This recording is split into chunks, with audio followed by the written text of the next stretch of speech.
त्या माणसांच्या माध्यमातून या परिसराला गतिमानता मिळते। मला फार आनंद वाटतो हा सोहळा ज्या जागी संपन्न होतो। मी फार विचार केला या गोष्टीवर। आपण सर्व मंडळी जर पहिल्या दिवशी आला असतं तर ही पंखे अगोदरच चालू झाले असते, पण ज्या जागी सोहळा संपन्न होतो आहे खालच्या मजल्यावरती अर्थवाहिनी चालते आणि वरच्या मजल्यावरती विचारवाहिनी चालते। पाय चालण्याचं काम करतात, पण चालणाऱ्या पायाला दिशा देण्याचं काम आपला मेंदू करत असतो। अर्थसाधना आणि धर्मसाधना ही जीवनाचे दोन पैलू आहेत। केवळ धर्मसुद्धा फलश्रुतीला देणार नाही, धर्मासाठी अर्थाची गरज असणार आहे। आणि केवळ अर्थसुद्धा जीवनाला अर्थ प्राप्त करून देणार नाही, त्या अर्थाला अध्यात्माची दिशा असावी लागते। आदरणीय अण्णासाहेबांनी फार दूरदृष्टीने या वास्तूची निर्मिती केली। इथे पाया अर्थाचा असेल आणि त्या अर्थाला दिशा देणाऱ्या विचारवाहिनीचं काम वरच्या मजल्यावर चालेल। दोन्ही गोष्टी एकाच ठिकाणी चालणार एक आगळं वेगळं केंद्र आजच्या ठिकाणी। या सोहळ्याला उपस्थित असलेले सर्व आदरणीय मान्यवर, या सोहळ्यासाठी नव्हे तर गेले अनेक वर्षापासून या परिसराला ज्यांचं मार्गदर्शन लाभलेलं आहे असे गुरुतुल्य व्यक्तिमत्व आदरणीय श्रद्धेय आचार्य श्री बाबा, ज्यांच्या उपस्थितीनं तुमच्या आमच्या सर्वांच्या जीवनामध्ये खऱ्या अर्थानं ईश्वरीय धर्मसाधनेची प्रेरणा वाढलेली आहे, ते आमचे मार्गदर्शक आदरणीय श्रद्धेय आचार्य महंत श्री अनंतराज बाबा, ज्यांचं आज आगमन झालं आहे। आजच्या दिवसासाठी जे अभ्यागत आहेत, वस्तुस्थिती अशी असते महानुभाव पंथाच्या धर्मसाधनेमध्ये जो उशिरा पोहोचतो त्याला अभ्यागत म्हटलं जातं आणि जो अगोदर पोहोचलेला असतो त्याला ठाईक किंवा स्थायिक असं म्हटलं जातं। म्हणून आता पहिलं कर्तव्य टाळ्यांच्या गजरामध्ये आपण त्यांचं स्वागत करणं अनिवार्य आहे। या धर्मवार्तेसाठी उपस्थित सर्व आदरणीय वंदनीय संतगण, सर्व आदरणीय माता तपस्विनी साध्वी आणि खऱ्या अर्थानं आपल्या जीवनाला श्रीकृष्ण भगवंताच्या लीळांचं चिंतन अंतःकरणामध्ये धारण करून जीवनामध्ये कृष्ण उतरवण्याचा प्रयत्न करणारे तुम्ही सर्व भाग्यवंत बंधू आणि भगिनींनो, सोहळा मार्गस्थ होत होता। सोहळ्यामध्ये वेगवेगळे पैलू उलगडत जातात। दररोज आपलं ठरलं होतं की एक श्लोक मी तुम्हाला पाठांतरासाठी देणार होतो। योगायोगानं काल आदरणीय वडनेरचे बाबा आले आणि कालच्या स्वागतामध्ये मी सुद्धा एक पाऊल पुढे गेलो आणि मग नंतर संपल्यानंतर मला रात्री एका आमच्या माता भगिनीचा फोन आला, म्हणाले बापू तुम्ही आज आम्हाला श्लोक सांगितलाच नाही, मागील 3 दिवसाचे श्लोक आम्ही पाठ करून ठेवले, फक्त सगळ्यांसमोर विचारू नका। म्हटलं हरकत नाही, आम्ही खाजगीमध्ये आपण भेटू, पण तुम्ही पाठ करता याचा आनंद आहे। हे पहा श्रीकृष्ण भगवंताचे असंख्य पैलू आहेत। ज्याप्रमाणे इंद्रधनुष्यामध्ये असंख्य रंगांच्या छटा फुललेल्या असतात, 7च रंग आहेत, पण प्रत्येक रंग एक दुसऱ्यामध्ये असा मिसळलेला असतो। श्रीकृष्ण भगवंताच्या अनेक जीवनाच्या अशा असंख्य छटा आहेत, असंख्य पैलू आहेत। श्रीकृष्ण भगवंत फक्त ऋषीसाठीच आदर्श होते असं नाही, ते प्रपंचासाठी सुद्धा मार्गदर्शक होते। ते राजकारणात व्यक्तीसाठी सुद्धा म्हणजे नीती शिकवणारे होते। प्रत्येक पैलू, काल आपण श्रीकृष्ण भगवंताचं कुटुंब वत्सलत्व आपण पाहिलं, नाजूक धाग्यामध्ये सुद्धा श्रीकृष्ण भगवंत वावरताना आपण पाहिले। आज आपण कृष्ण नीतीचं चिंतन करणार आहोत आणि म्हणून सर्वात प्रारंभी एका श्लोकाचं चिंतन करूयात। पाठ होणं म्हणजे अपेक्षित आहे, कारण याची फलश्रुती पुढील भविष्यामध्ये आपल्याला मिळणार आहे। लक्षात ठेवा, आज जे आपण करतो ना, पाठीमागं पूर्व पुण्य उत्तम केलं, आज आपल्याला लाभ मिळाला। आता आपल्याला ते करायचं आहे, ते पेरायचं आहे, चांगले कर्म पेरायचे आहेत। 3.5 हाताची शेती आहे, मी तुम्हाला पहिल्या दिवशीच म्हणालो होतो। प्रत्येकाने मोजून पाहिलं तर आपलं शरीर 3.5 हाताचंच आहे, पण त्याच्यामध्ये आपण कर्म पिकवण्याचं काम करत असतो आणि ही कर्म पिकवण्यासाठी लागणारी जी दिशा आहे ती विचारातून मिळते। म्हणून एकदा श्लोकाचं पठण करूया, थोडं ताट बसूयात, हात जोडूयात, मी पुढे म्हणेल, आपण पाठीमागे म्हणूया।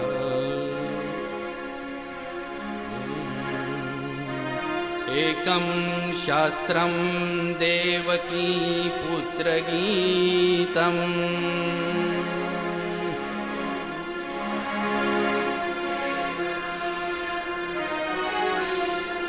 एको देवो देवकी पुत्र एव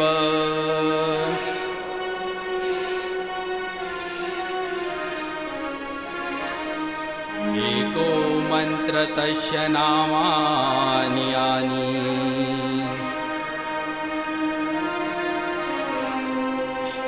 कर्माप्यकं तस्य देवस्य सेवा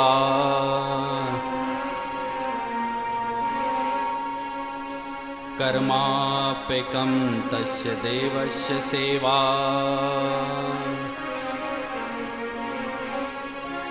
श्री गोपाल कृष्ण महाराज की जय। श्रीमद भगवद्गीतेच्या प्रारंभी व्यासांच्या लेखणीतून तयार झालेला हा श्लोक आहे।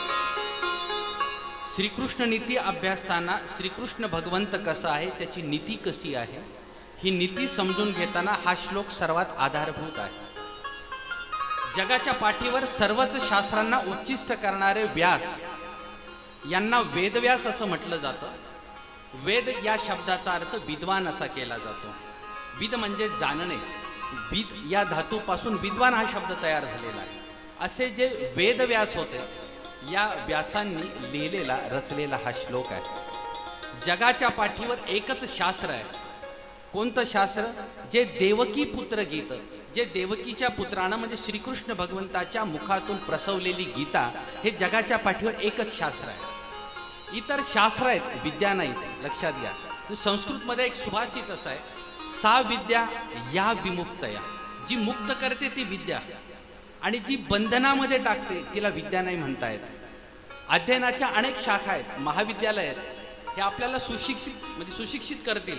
वेगवेगळ्या विज्ञानाच्या शाखा असतील, आयुर्वेदाच्या असतील, मग शल्यचिकित्सेच्या असतील, ज्ञानशाखा अनंत आहेत। पण या शाखा आपल्याला मुक्त करत नाहीत, त्या बंधनामध्ये टाकतात। वैद्यक कर्म सुरू झालं, हॉस्पिटल उभारावं लागतं, मग सकाळपासून संध्याकाळपर्यंत पेशंट तपासावे लागतात, त्याच्या बंधनामध्ये राहावं लागतं। आम्ही एका परिवारामध्ये भेटायला गेलो, सर्वच परिवार डॉक्टर। म्हटलं सुट्टी? ते म्हणाले सुट्टी कधीच नसते। मग म्हटलं सुट्टी तुम्हाला घ्यायची असेल तर म्हणाले आम्ही अदलून बदलून घेतो, दोघं जण आज घेतो, दोघं जण दुसऱ्या दिवशी, आणि मुलगा आणि सून ते तिसऱ्या दिवशी सुट्टी घेतात। आठवड्यातून एकदा आम्ही अदलून बदलून सुट्टी घेतो। याचं कारण असं आहे की म्हणाले सर्वच जण आपापल्या कर्मामध्ये बांधलेले आहेत। वैद्यक कर्म आत्मसात झालं पण बंधनकारक ठरलं। मग म्हणाले अशी कोणती विद्या आहे जी देवकी पुत्र गीतम, जगाच्या पाठीवर एकमेव असं शास्त्र आहे, एकमेव अशी गीता आहे, ती आपल्याला बंधनापासून मुक्त करत आहे। मग आपण कोणाच्या बंधनात आहोत? श्रीमद भगवद्गीता अर्जुनाचा आणि श्रीकृष्णाचा संवाद आहे। असा महत्त्वाचा संवाद आहे की जो युद्धभूमीवर जन्माला आला, एकमेव शास्त्र असं आहे, एकमेव गीता ग्रंथ असा आहे। तुम्हाला आश्चर्य वाटेल, सुरुवातीपर्यंत आमची धारणा अशीच होती। 2019 मध्ये जेव्हा श्रीकृष्ण लीळा चरित्राचं संपादनाचं काम आमचं वर्षभर चाललं, अनेक पोथ्या पाहिल्या, तेव्हा लक्षात आलं, महत्त्वाचा संदर्भ समजला, श्रीकृष्ण भगवंताने श्रीमद भगवद्गीतेचं निरूपण 2 वेळेला केलेलं आहे। सुरुवातीपर्यंत मी पण असं समजत होतो की फक्त युद्धभूमीवर निरूपण झालं, युद्धभूमीवर निरूपण झालं। पण जेव्हा युद्ध जिंकल्यानंतर राज्यारोहण समारंभ झाला, आणि जेव्हा निवांत क्षणी अर्जुनानं श्रीकृष्ण भगवंताला विचारलं, हे केशवा माधवा, तू सांगितलेली गीता समजली आणि युद्धाला प्रवृत्त झालो, पण एवढ्या मोठ्या धामधुमीत आज तिचं नावेक विस्मरण झालं।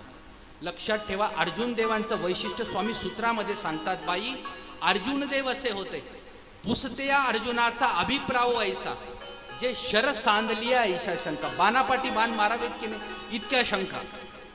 किंबहुना शास्त्रकार तर असं सांगतात की श्रीकृष्ण भगवंताच्या ऐवजी दुसरा अवतार जर असताना तो सुद्धा अर्जुनाच्या शंकेला पुरा पडला नसता। आणि अर्जुनाचं वैशिष्ट्य असं आहे, अर्जुन शब्दाचा अर्थच असा होतो की जो म्हणजे रुजू मनाचा आहे, नम्र आहे। विचार करा तुम्ही, सर्वात मोठा पांडव तर धर्मराजा युधिष्ठिर आहे, त्याला गीता सांगायला पाहिजे होती, त्याला नाही सांगितली। बलवानतेचा विचार केला तर भीम बलवान आहे, भीमाला नाही सांगितली।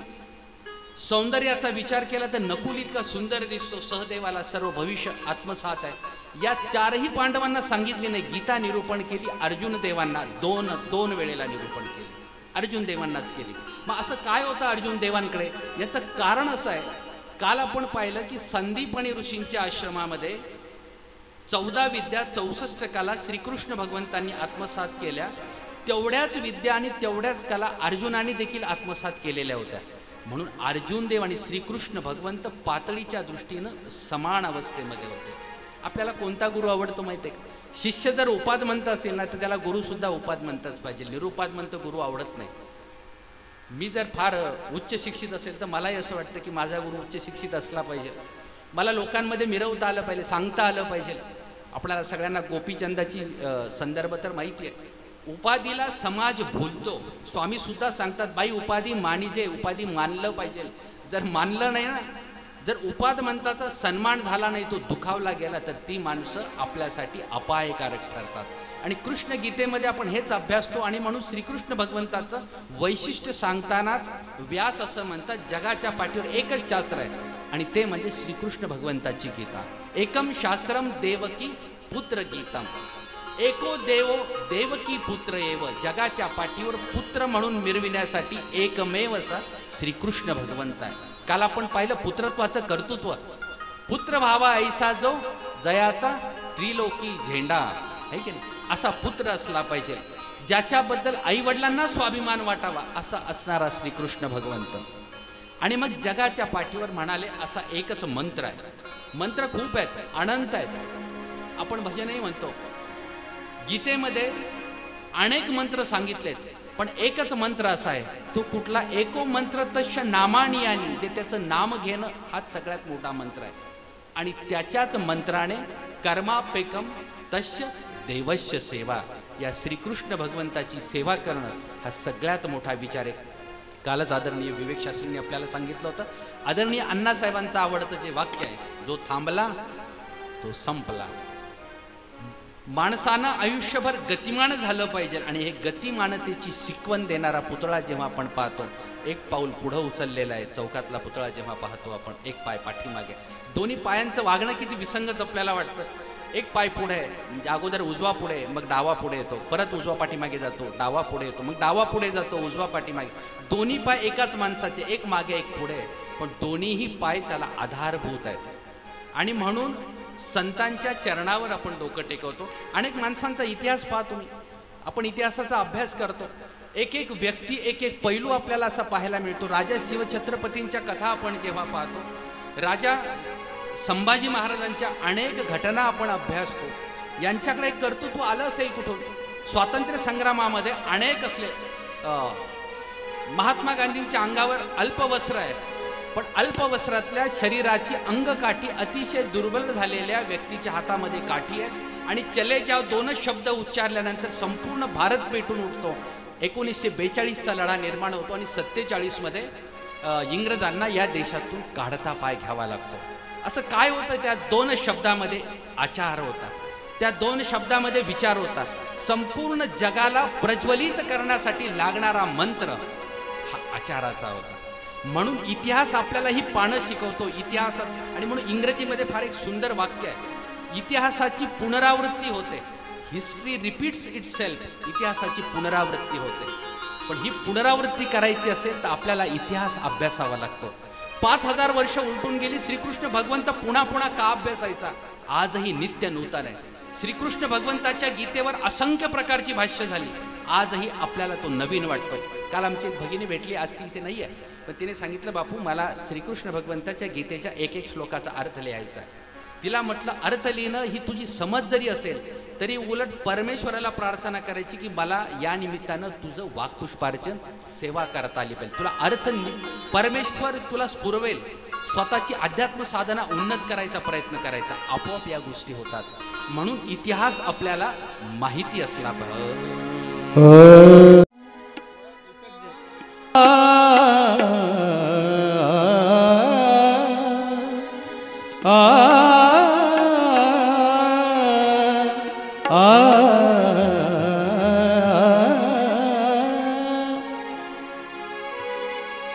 वाचलेली ऐकलेली माणसे गेली कुठे? पुस्तकातून पाहिलेली माणसे गेली कुठे? रोज अत्याचार होतो, रोज अत्याचार होतो आरशावरती. आता आरशाला भावलेली माणसे गेली कुठे? ही अचानक माणसाची माकडे झाली कशी माणसाच्या चेहऱ्याची, माणसे गेली कुठे अंधा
जखमा कशा सुगंधी झाल्यात काळजाला,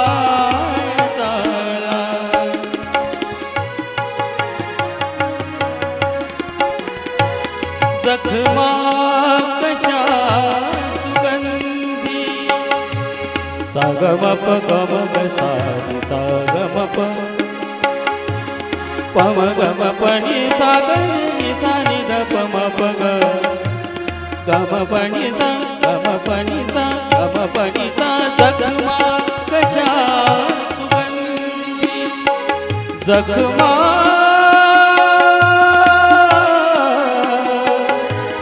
जखमा जखमा जखमा कशा सुगंधी झाल्यात काळजाला, केलेत वार जाणे केलेत वार जाणे, तो मोगरा असावा अंदाज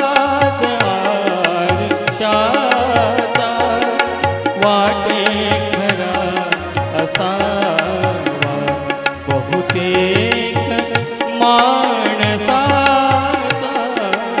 बहुतेक माणसाचा तो चेहरा असावा अंदाज अंदाज अंदाज।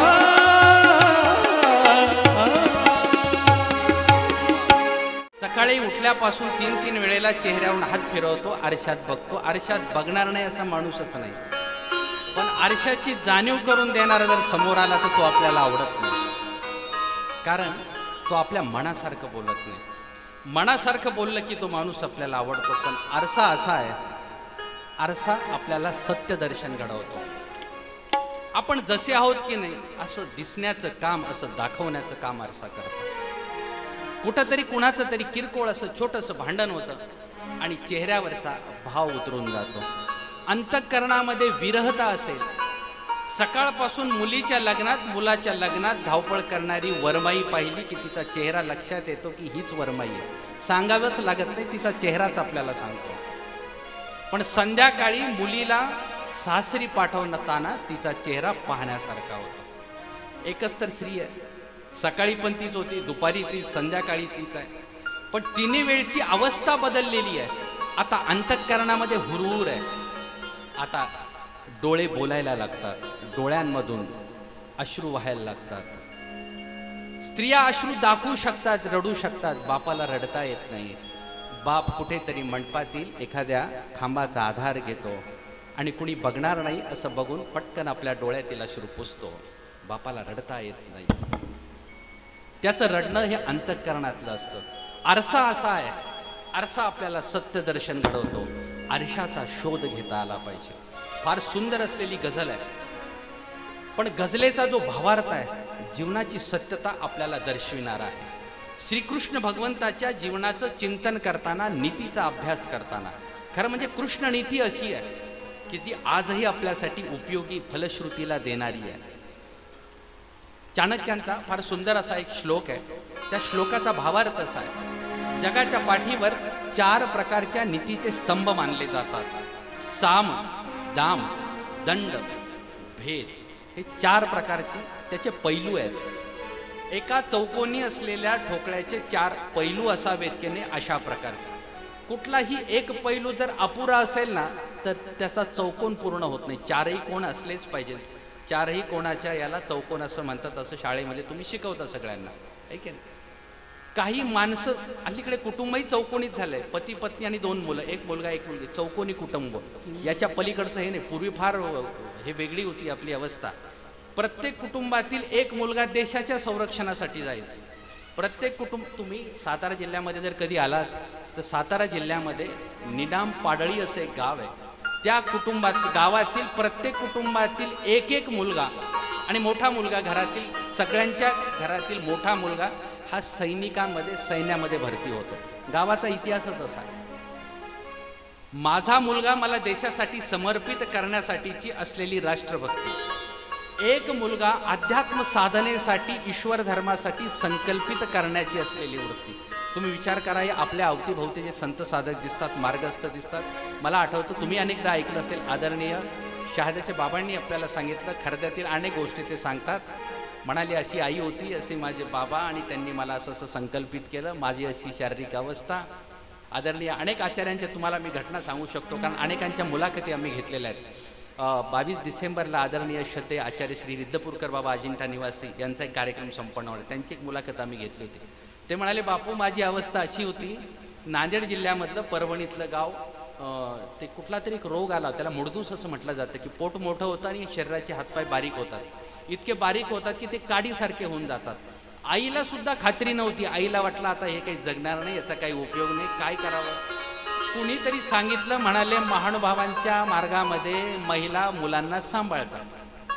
आणि तो आधार घेत बैलगाडीमध्ये माझी आई मला घेऊन नांदेड जिल्ह्यामध्ये लिमगावला पोहोचली. तिथे आदरणीय कैवल्यवासी महाराष्ट्राधिकरण आचार्य श्री कल्लूरकर बाबांचा मार्ग होता.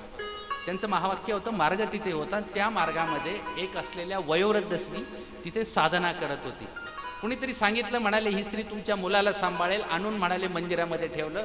कसलीच ओळख नाही, काही नाही. म्हणाले माझे डोळे बंद होते, फक्त पोट मोठं झालेलं, डोळे खोलवर गेलेले, हातापायाच्या काड्या, आणि त्या माऊलीनं तिच्या अंगावर असलेल्या काळ्या वस्त्राचा पदर पसरला आणि माझ्या देहाच्या आईनं मला तिथं समर्पित केलं.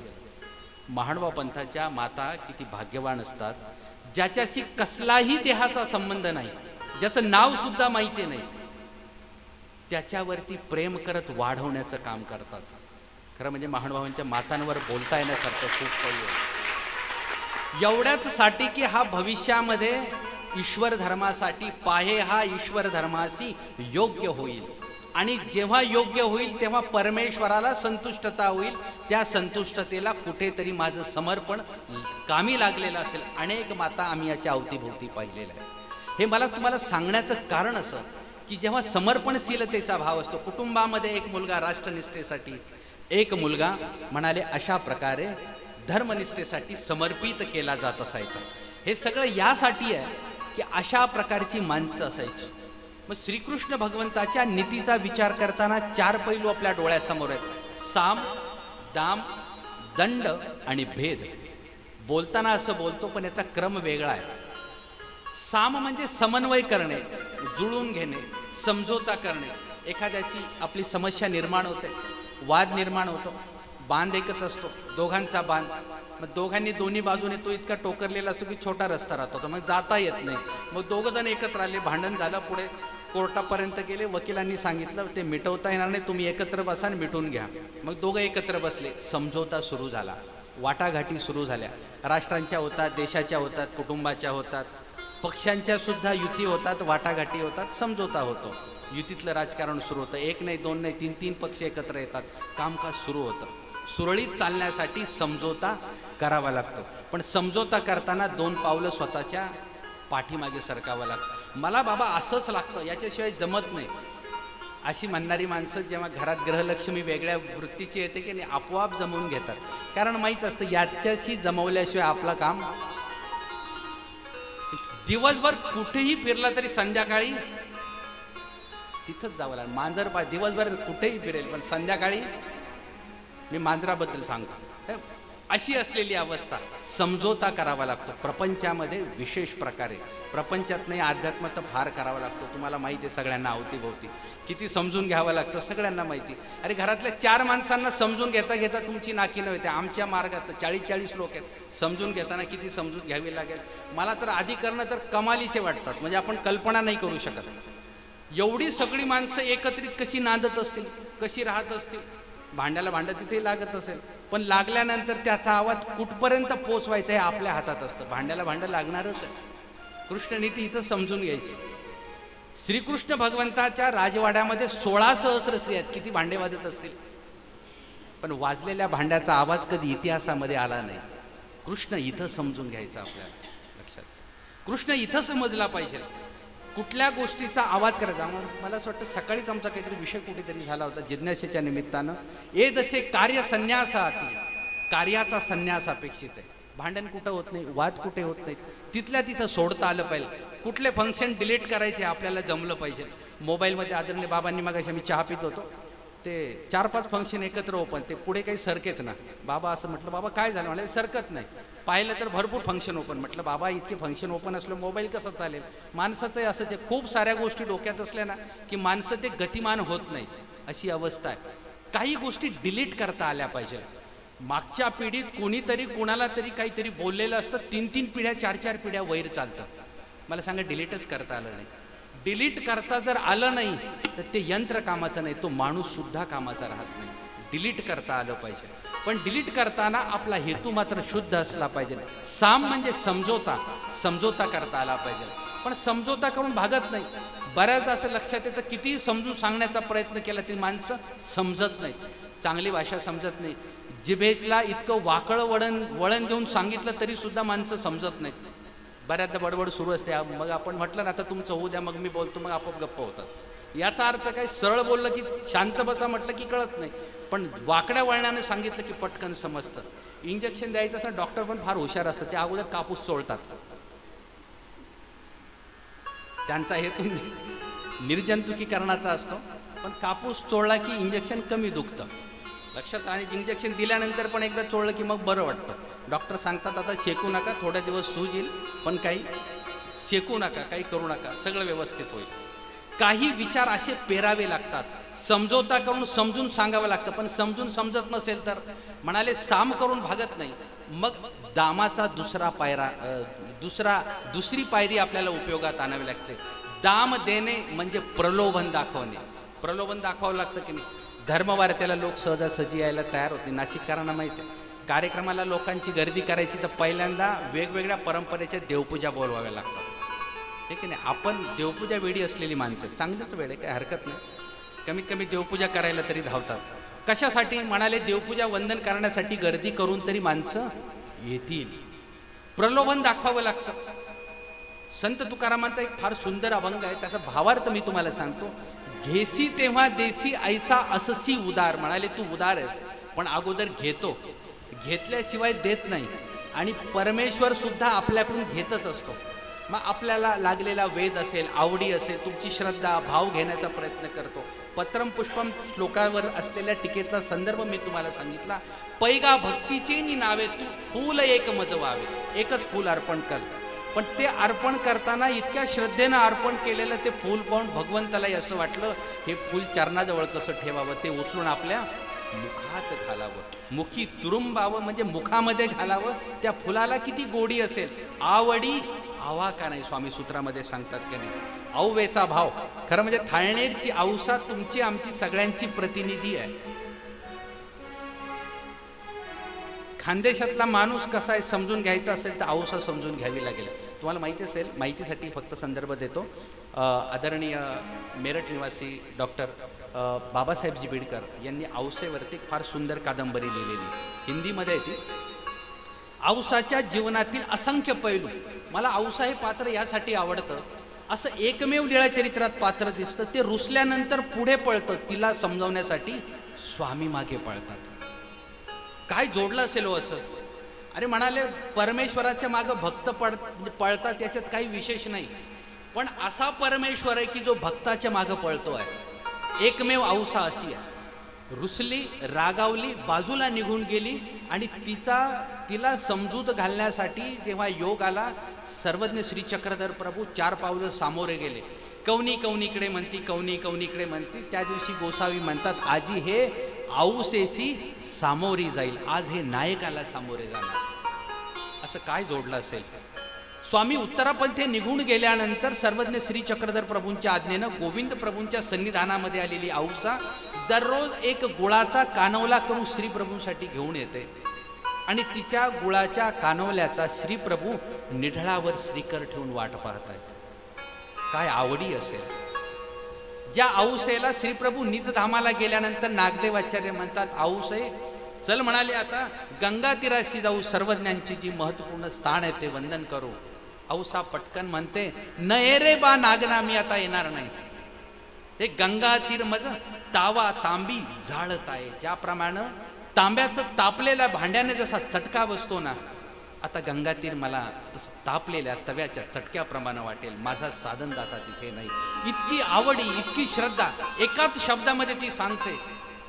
स्वामी उदास होतात. स्वामी बोलताना सांगतात, म्हणाले लिसीपुसी वेश्येचे धर्म आहेत, हे साधकाचे धर्म नाहीत.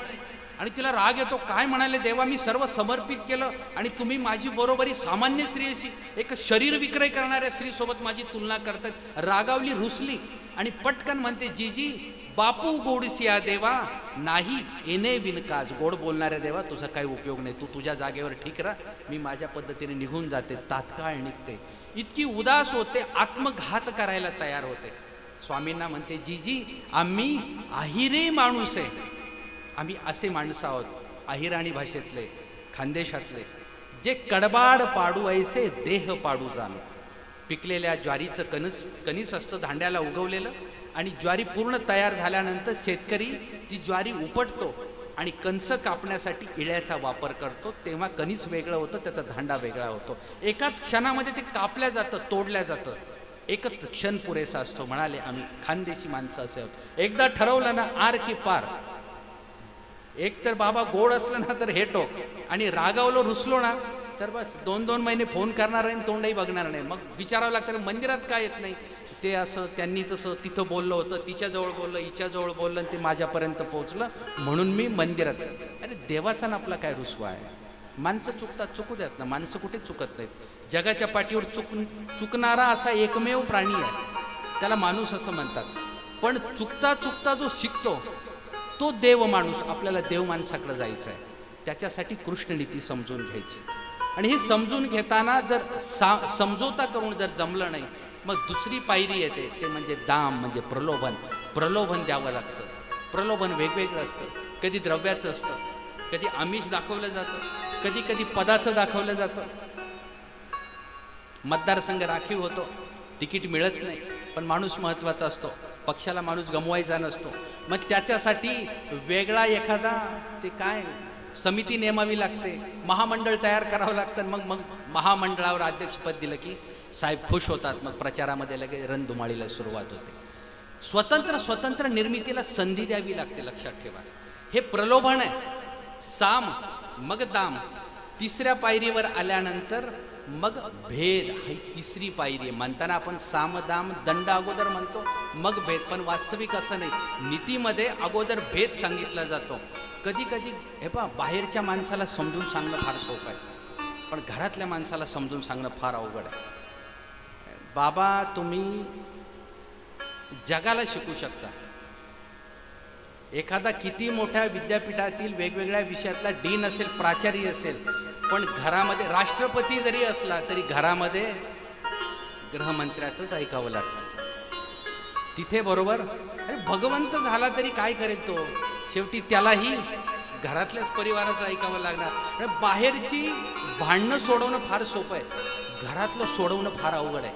श्रीकृष्ण भगवंताच्या अवतीभोवती जेव्हा असे विषय निर्माण झाले तेव्हा श्रीकृष्ण भगवंताने फार नाजूक पद्धतीनं ते समजून घेतलं. एक छोटा संदर्भ सांगतो आणि पुढच्या विषयी ऐकलं तर तुम्हाला माहीत असेल. श्रीकृष्ण भगवंताच्या पत्नी रुक्मिणीचा आणि श्रीकृष्ण भगवंताला एक पुत्र होता ज्याचं नाव अनिरुद्ध होतं. आणि या अनिरुद्धाचं त्याच्या मामाच्या मुलीशी लग्न झालं होतं. आता मामा म्हणजे रुक्मिणीचा भाऊ जो रुक्मिया, त्याच्या मुलीशी अनिरुद्धाचं लग्न झालं. आता मामाचीच मुलगी घरात आली, नाणं सुरू झालं. एक दिवस योगायोगानं सगळे पै पाहुणे एकत्र आले आणि एकत्र आल्यानंतर खेळणं, नाचणं, गाणं, मग ते गरबा वगैरे सगळं सुरुवात होते. वेगळे वेगळे प्रकार असतात. काल इथे छान प्रकारे भजन झालं. आदरणीय अनंतराज बाबांनी सर्व भजनी मंडळाला मार्गदर्शन केलं. रात्री 11पर्यंत आम्ही इथे होतो. मी म्हटलं हरकत नाही, गरबा चांगलाच आहे पण त्याच्यापेक्षा एक पाऊल पुढं भजन भक्ती आहे. म्हटलं त्याचा आनंद जास्त आहे. काही झालं तरी माणसं देवाचंच नाव घेऊन भजन म्हणतात, याचा जास्त आनंद आहे. गरबा खेळताना तुम्ही जर देवाचं गीत म्हणत असाल तर तुम्ही भाग्यवानच आहात, मग प्रश्नच नाही. पण कालच आम्ही एक कुठे गृहप्रवेश होता तिथे गेलो. तिथे हा संदर्भ आम्ही सांगितला चांगदेव भटाचा. ती खोपा करताना सुद्धा ही चांगदेव रावळाची गुंफा आणि ही श्री प्रभू बाबांची गुंफा. स्वामी किती प्रसन्न होता. स्वामी म्हणतात बटिका खेळ खेळीजे तोही ऐसा, असा खेळ खेळा की ज्या खेळामध्ये सुद्धा परमेश्वराची आठवण असेल. तुमचा गरबा आम्हाला आवडेल यापेक्षा तो परमेश्वराला तेव्हा आवडेल जेव्हा ते खेळताना तुमच्या मुखात देवाचं नाम असेल. तुमच्या भजनामध्ये जर परमेश्वराच्या भजनाची गोडी असेल, अमृताची गोडी असेल तर परमेश्वराला ते भजन सुद्धा आवडेल, कारण भजन ही भक्ती आहे. एक फार सुंदर दोहा आहे.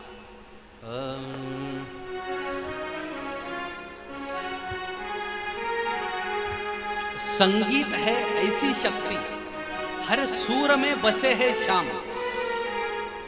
रागी जो गाए रागिनी तो रोगी को मिले आराम. जेव्हा मी हा संदर्भ ऐकला मला विशेष वाटलं. पण आज तुम्हाला माहिती असेल विज्ञानाने याचा शोध लावला की आज म्युझिक थेरपी नावाची एक वेगळी आगळी आरोग्य प्रक्रिया आली. म्हणजे संगीताच्या माध्यमातून सुद्धा आजारावर मात करता येते. अनेक लोकांनी याचा प्रयोग केला. अनेक गोठ्यामध्ये जेव्हा बासरी वादन केलं जातं, बासरीची ती ट्यून ऐकवली जाते, गायींच्या दूध देण्याच्या प्रक्रियेमध्ये सुलभता निर्माण होते. म्युझिक थेरपी श्रीकृष्ण भगवंतांनी द्वापार युगामध्ये अनुभवलेली आहे. ती प्रतितीला आणून वेणुवादन काही फुकट नाही आहे. ते उद्याचा संदर्भ येणारच. वेणूच्या संदर्भात आपण उद्या बोलणार आहोत. वेणू कशी निर्माण झाली, 2च तर चक्र आहेत. 2च गोष्टी श्रीकृष्ण भगवंताकडे आहेत. आणि 2 गोष्टीमध्ये तिसरी एक महत्त्वाची गोष्ट आहे. श्रीकृष्ण भगवंताचा फोटो ओळखायचा असेल तर त्याच्या राजमुकुटावर मोरपीस आहे, ज्याच्या हातामध्ये बासरी आहे आणि प्रसंगोप्राप्त ज्याच्या बोटावर सुदर्शन चक्र येतं. हे 3च आगळी वेगळी आयुध आहेत. यापेक्षा वेगळं काहीच नाही. हे 3 वस्तू दिसल्या की आपण समजतो हे श्रीकृष्ण भगवंताची मूर्ती. पण वैशिष्ट्य असे की या 3ही गोष्टी इतर कुणाकडेच नाही ज्या श्रीकृष्ण भगवंताकडे. जे श्रीकृष्ण भगवंताचं अभिन्न असलेलं लक्षण म्हणजे मोरपीस, बासरी आणि सुदर्शन चक्र. पण या 3 गोष्टीमध्ये श्रीकृष्ण समजून सांगण्यासारखा आहे. फार महत्त्वाचा संदर्भ आहे.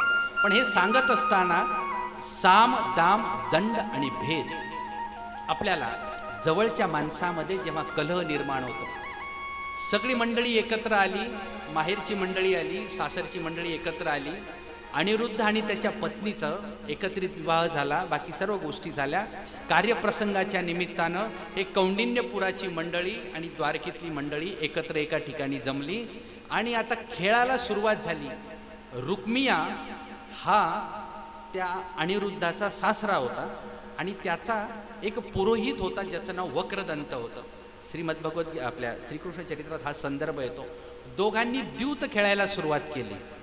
आता दोघंही मद्यपान केलेले आहे की नाही.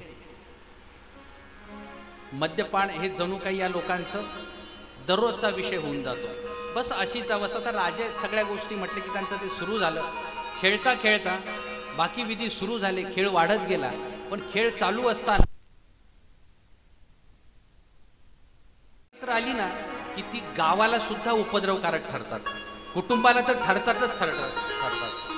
कधी कधी त्या माणसाच्या देहावसनानंतर माणसं आपापसात, काल मला एका आमच्या सद्भक्तांनी एक इंग्रजी पुस्तक दाखवलं, फार मोठं पुस्तक, पण त्याच्या 7 सवयी बदल इतक्या चांगल्या गोष्टी सांगितल्यात. भविष्यामध्ये माझ्याबद्दल लोकांनी चांगलं बोलावं असं वाटत असेल तर मला आत्ता चांगलं जगण्यासाठी सुरुवात करावी लागेल. ही पहिला क्षण आहे. उत्तर क्षण जर चांगला जायचा असेल, संत तुकारामांचा अभंग, याच साठी केला होता अट्टहास, शेवटचा दिस गोड व्हावा. शेवटचा दिस गोड करायचा ना, साखर आज पेरावी लागेल, उद्या पेरून नाही चालणार, आजपासून सुरुवात करावी लागेल. ही सुरुवात आहे. आणि ही सुरुवात समजून घेताना शास्त्र असं सांगतं, जर चुकीचे उपद्रव करणारी 2 माणसं एकत्रित आलात, ते उपद्रव वाढवतात.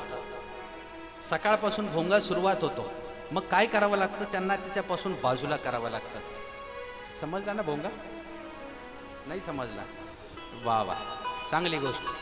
चुकीची माणसं आपल्याला उपद्रव जेव्हा करतात त्याच्यामध्ये भेद करावा लागतो. भेद करणे म्हणजे दोघांमध्ये वियोग करणे, कुणाबद्दल तरी कुणाला तरी काहीतरी सांगणे, दोघांमध्ये फूट पाडणे. फूट पाडली की काम सोपं होतं, याला भेद करणं असं म्हणतात. श्रीकृष्ण भगवंताचा एक संदर्भ सांगून आपल्या पुढच्या विषयाकडे येतो. महाभारताचा युद्धाचा प्रसंग निर्माण झालेला आणि युद्धाच्या प्रसंगामध्ये श्रीकृष्ण भगवंत रथामध्ये आहेत, अर्जुन सन्मुख आहे. सगळ्यांनी आपापले शंख वाजवले आणि शंख वाजून आता युद्धाला प्रारंभ होणार. श्रीकृष्ण भगवंताकडे एक शंख आहे, ज्या शंखाचं नाव आहे पांचजन्य. समुद्रामध्ये एक शंखचूड नावाचा दैत्य होता, त्याचा वध केला, त्याच्या कंठापासून पांचजन्य शंख तयार झाला. तो श्रीकृष्ण भगवंत फुंकण्याचं काम करत होते. शंख फुकला, युद्धाला प्रारंभ होणार.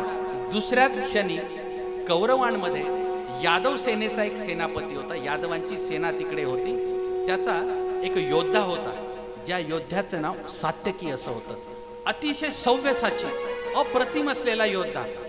पण श्रीकृष्ण भगवंताला माहिती होतं, हा जर योद्धा कौरवांमध्ये राहिला तर पांडवांना विजय मिळवणं फार अवघड जाणार आहे. मग त्याला तिथून फोडलं पाहिजे, त्याला तिथून बाजूला केलं पाहिजे. श्रीकृष्ण भगवंत शोधत होते, नजरेनं त्याच्याकडे पाहत होते, त्याचा रथ कुठा उभा आहे पाहत होते. तो यादवांमधला होता, कारण नियम असा ठरलेला होता, श्रीकृष्ण भगवंत पांडवांकडून आणि नारायणी सेना सगळी कौरवांच्या बाजूने. मग त्याच्यामध्ये नारायणी सेनेतला सात्यकी हा महत्वाचा योद्धा तिकडे कौरवांच्या पक्षामध्ये उभा होता, रथामध्ये उभा होता. श्रीकृष्ण भगवंत आपल्या रथामध्ये उभे आहे आणि त्यावेळेला श्रीकृष्ण भगवंतांनी फक्त इशारा केला, सात्यकीला जवळ बोलावून घेतलं. मध्ये काही अंतर असेल, एका बाजूला कौरवांची सेना, एका बाजूला पांडवांची सेना, मध्ये श्रीकृष्ण भगवंताचा रथ आहे. इशारा पाहिला की सात्यकी जवळ आले, रथातून खाली उतरले. आल्यानंतर श्रीकृष्ण भगवंताच्या समोर उभे राहिले. लीळा चरित्रामध्ये संदर्भ येतो. श्रीकृष्ण भगवंत सात्यकीला जवळ बोलावून विचारतात, सात्यकी हो, आपल्या सैन्यात कापूस केतुकिया ओपे, आपल्या राज्यामध्ये कापसाचा भाव काय? श्रीकृष्ण भगवंतांनी कुणाला विचारलं? सात्यकीला विचारलं. सात्यकी हसला, म्हणाले, देव हो, राजे हो, ही काही वेळ आहे? कापसाचा भाव विचारायची ही काही वेळ आहे? म्हणाले, आता युद्धाचा प्रसंग आहे, ढाल तलवारी सगळ्यांच्या हातामध्ये, कुठल्याही क्षणी युद्धाचा प्रसंग भडका उडू शकतो, क्षणार्धात सगळ्या गोष्टी नष्ट होऊ शकतील. अशा प्रसंगामध्ये तुम्ही असं विचारतात? हसायला लागला, चेष्टाच होती.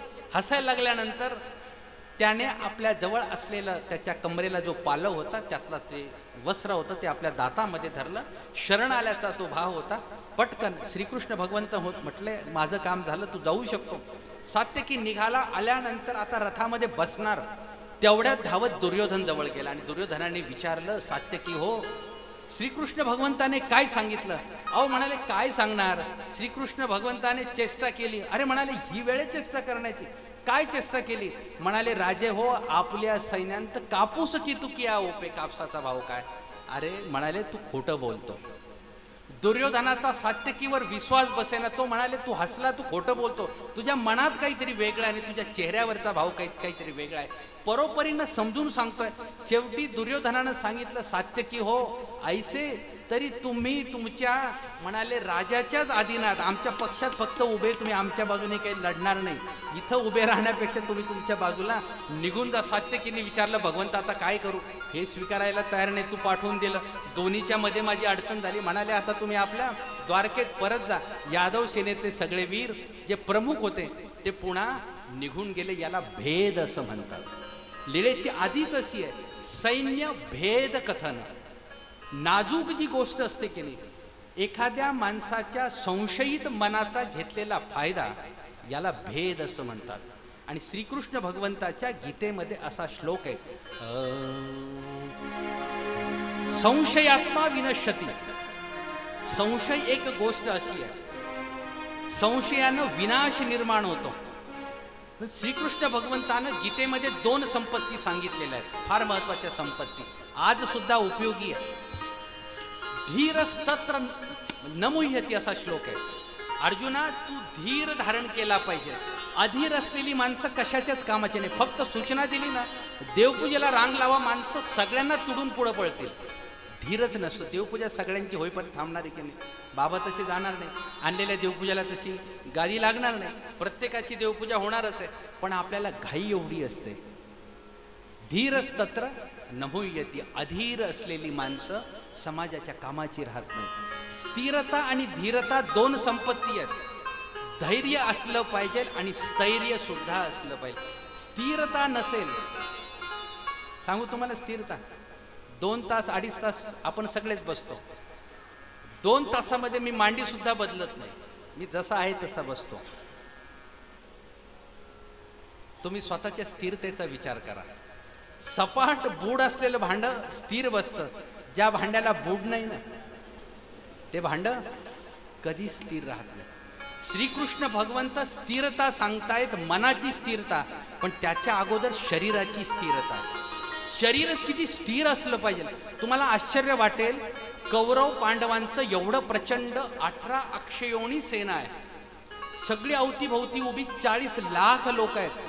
श्रीकृष्ण भगवंत श्रीमद भगवद्गीतेचं निरूपण करतायत आणि अर्जुन देव सुद्धा तल्लीनतेनं ऐकतायत. मी जगाच्या पाठीवरचा असा श्रोताच पाहिला नाही जो अर्जुनापेक्षा भारी असेल. सर्वात श्रेष्ठ श्रोता कोण? अर्जुन. एवढ्या प्रचंड गर्दीमध्ये सुद्धा मन किती स्थिर असेल त्याचं. आणि एवढ्या प्रचंड गर्दीमध्ये श्रीकृष्ण भगवंत किती तल्लीनतेनं सांगत असतील. लाईट गेली की वक्ता अस्वस्थ होतो, पंखा बंद झाला की आपण अस्वस्थ होतो, आपण अस्थिर होतो. बऱ्याच वेळ गाणं वाजलं नाही तरी आपण अस्वस्थ होतो.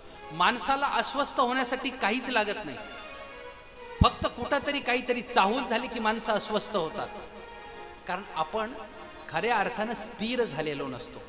गीतेमध्ये 2 प्रकारची संपत्ती, एक स्थिरता आणि दुसरी धीरता. कृष्ण नीतीतल्या या 2 संपत्ती आपल्याला घेऊन जायच्या, ज्या स्थिरता आणि धीरतेच्या संदर्भानं, की आपल्याला आत्मसात करता आली पाहिजे. कृष्ण माझा पिता, कृष्ण माझी माता, कृष्ण माझा पिता, कृष्ण माझी माता, कृष्ण माझा पिता, बहीण बंधू चुलता, कृष्ण माझा बहीण बंधू चुलता, कृष्ण माझा, कृष्ण माझे गुरु, कृष्ण माझे तारू, कृष्ण माझे गुरु, कृष्ण माझे तारू.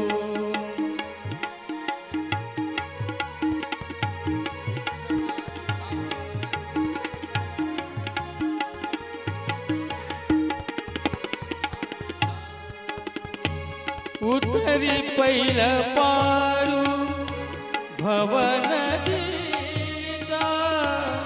भवनदीचा, उतरी पहिलं पारू.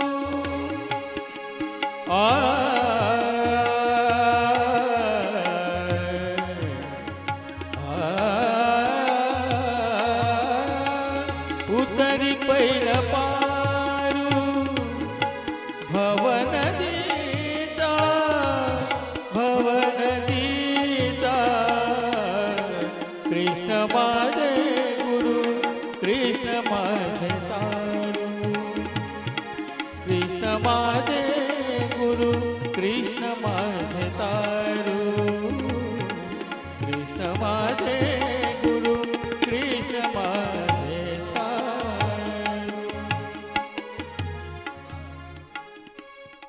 कितीही अवघड प्रसंगामध्ये श्रीकृष्ण भेद निर्माण करतात आणि त्याला अनुकूल करायचा प्रयत्न करतात. साम झाला, दाम झाला, भेद झाला, पण तीनही गोष्टी करून जेव्हा ऐकत नाही तेव्हा शेवटी त्याला तिसरा डोळा उघडणं असं म्हणतो आपण. शेवटी चौथा अस्त्र वापरावं लागतं. त्याला भेद असं, त्याला दंड असं म्हणतात. श्रीकृष्ण भगवंतानं शिष्टाई करायचा प्रयत्न केला. चरित्र असं सांगतं, एक वेळेला नाही, दोन वेळेला नाही, 3 वेळेला, त्रिशुद्धी 3 वेळेला श्रीकृष्ण भगवंतानं दुर्योधनाकडे शिष्टाई केली. अरे म्हणाले, राजा पांडवांना फक्त 5 गावं तरी देशील रे. वास्तविक पांडवांचा अधिकार होता, पण संपूर्ण अधिकार जरी नाही तुला देता आला हरकत नाही, 5 गावं तरी देशील रे. खूप प्रयत्न केला श्रीकृष्ण भगवंतानं, कारण श्रीकृष्ण भगवंताला माहिती होतं शिष्टाई करून सुद्धा कौरव ऐकणार नाहीत. पण उद्याच्या येणाऱ्या इतिहासामध्ये उद्या कुणी असं म्हणायला नको श्रीकृष्ण भगवंतानं भांडण मिटवण्याचा प्रयत्न केला नाही. उद्या भेद बतलाता है जो धर्म में अधर्म में भेद बतलाता है. जीवन पथ पर चलना चलना सिखलाता है. जीवन पथ पर चलना चलना सिखलाता है. जो धर्म में अधर्म में भेद बतलाता है.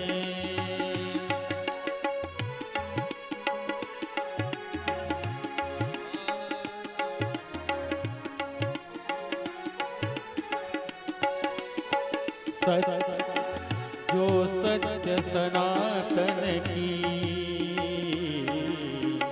राह दिखलाता है. जो सत्य सनातन की राह दिखलाता है. मृण्मय से चिन्मय की और ले जाता है. जीवन पथ पर चलना चलना सिखलाता है.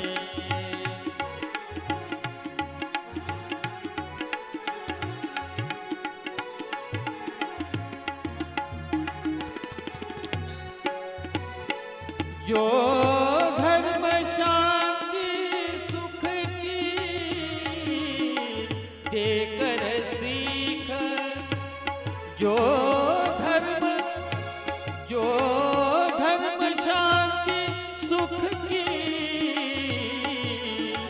देकर सीख, झंझावतों में भी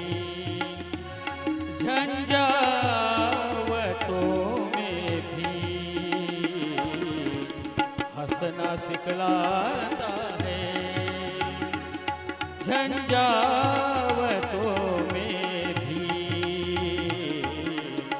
हंसना सिखलाता है. जो धर्म अधर्म भेद बतलाता है. जीवन पथ पर चलना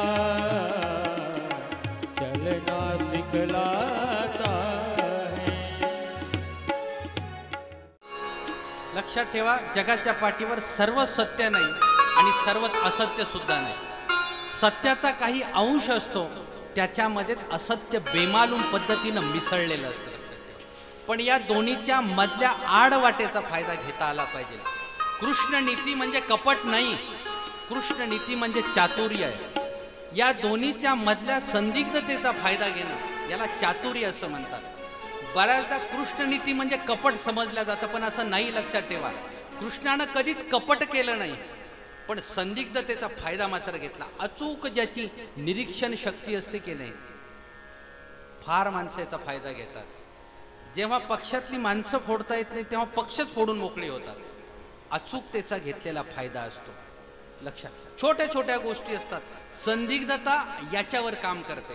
तुम्हाला आश्चर्य वाटेल, एक लीळा इतकी सुंदर येते. अष्टविध ब्रह्मचर्य कथन. श्रीकृष्ण भगवंतांना 16 सहस्र स्त्रिया, शत आगळिया आणि त्याच्यामध्ये 8 पट्टराणी त्या वेगळ्याच. इतका मोठा असलेला परिवार. नारद आले, नारदानं स्तुती केली, म्हणाले भगवंता इतका परिवार आहे तुला, 10-10 मुलं, 1-1 मुलगी, एवढा मोठा परिवार असून सुद्धा सर्व ऋषी लोक तुला बाळब्रह्मचारी म्हणतात रे. नारदानं स्तुती केली. कुणासमोर?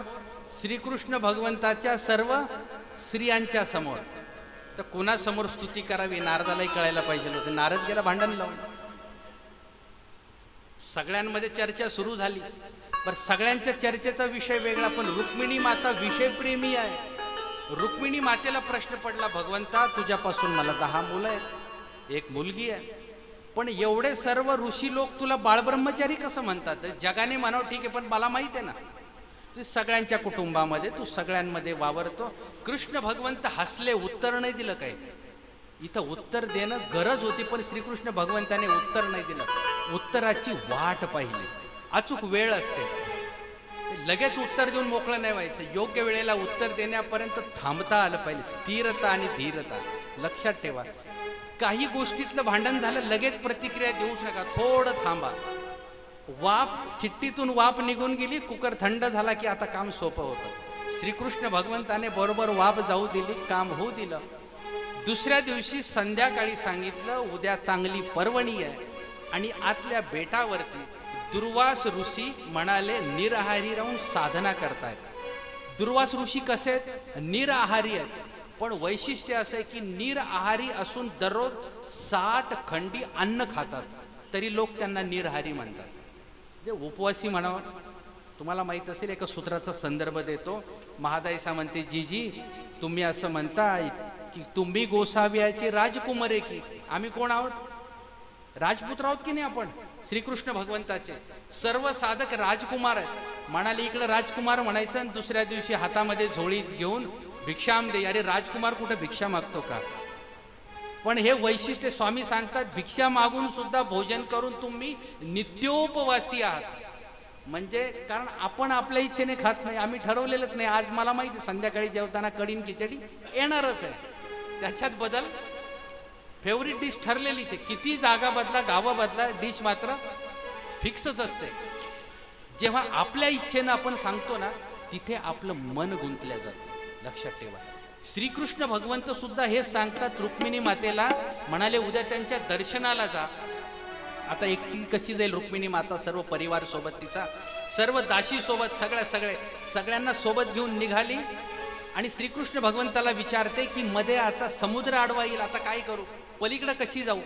श्रीकृष्ण भगवंत असं सांगतात, म्हणाले रुक्मिणी मातेला, देवी समुद्राजवळ गेल्यावर असं म्हणायचं, दुर्वास ऋषी 60 खंडी अन्न भोजन करून जर निराहारी असतील तर समुद्रा मज वाट दे.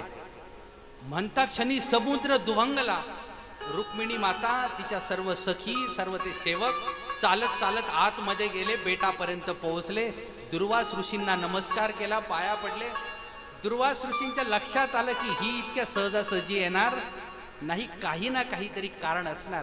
ते विचारतात, देवी कश काय येणं झालं? म्हणाले, जीजी पाठवलं मला श्रीकृष्ण भगवंताने. लक्षात आली ही लीळा श्रीकृष्ण भगवंताची. पाया पडले, सगळ्या गोष्टी झाल्या. संध्याकाळ झाली, परत निघाली आणि पटकन विचारते की आता परत कसं जाऊ, समुद्र आडवा आहे.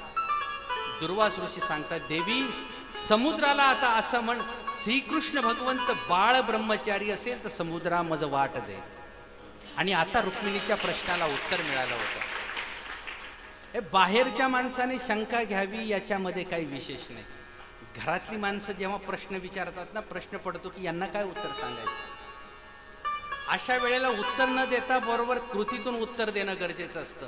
रुक्मिणी माता समुद्राजवळ येते आणि समुद्राला म्हणते, श्रीकृष्ण भगवंत जर बाळ ब्रह्मचारी असेल तर समुद्रा मज वाट दे. समुद्र दुभंगला जातो. रुक्मिणी माता चालत चालत येते. त्याच क्षणी श्रीकृष्ण भगवंत प्रमुख त्या दरवाजाच्या दाराजवळ उभे आहेत. आणि आता मात्र रुक्मिणीच्या डोळ्यामध्ये पाणी होतं. प्रभो, मी तुझ्यावर संशय घेतला. संपूर्ण जग म्हणतं तुला बाळब्रह्मचारी, पण मी तुला समजू शकले नाही. स्वामी म्हणतात, बाई, श्रीकृष्ण चक्रवर्ती अष्टविध ब्रह्मचर्य, ब्रह्मचर्यत्वाचं सर्वात श्रेष्ठ असलेलं टोक आहे. पंच ज्ञानेंद्रियाने आपण विषय उपभोगतो, त्याच्याही पलीकडे जाऊन ज्याचं ब्रह्मचर्यत्व आहे, इतकं नैष्ठिक ब्रह्मचर्य आहे. तिथे तो रुजताना दिसतो, तिथे खेळताना दिसतो, बागडताना दिसतो, स्त्रियांसोबत दिसतो, बालकांसोबत. तिथे असून तिथे तो रमलेला नाही. शेवटी श्रीकृष्ण भगवंताच्या समोर येते रुक्मिणी माता, चरणावर डोकं ठेवून विनंती करते, क्षमा कर म्हणून. करणार स्वामी कृपा कधी करणार, तव चरणाचे दर्शन आता, तव चरणाचे दर्शन आता मला कधी घडणार. स्वामी कृपा कधी करणार, स्वामी कृपा कधी करणार, तव चरणाचे दर्शन आता, तव चरणाचे दर्शन आता मला कधी घडणार. स्वामी कृपा कधी करणार, स्वामी कृपा कधी करणार.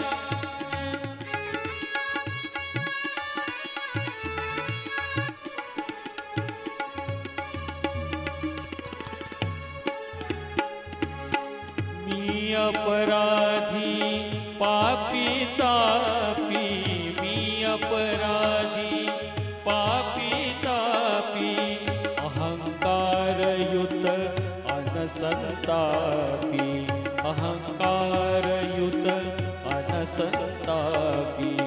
दीन पतित तव बाळाला, दीन पतितया तव बाळाला उरी कधी धरणार. स्वामी कृपा कधी करणार, स्वामी कृपा कधी करणार.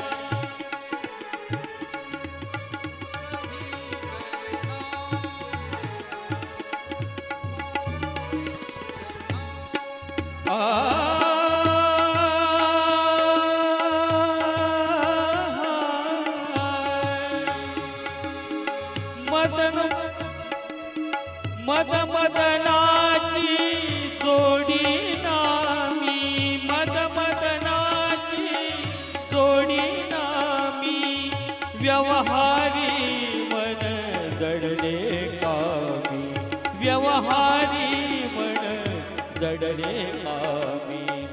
अज्ञानाचा तिमिर हराया सूर्य कधी बनणार.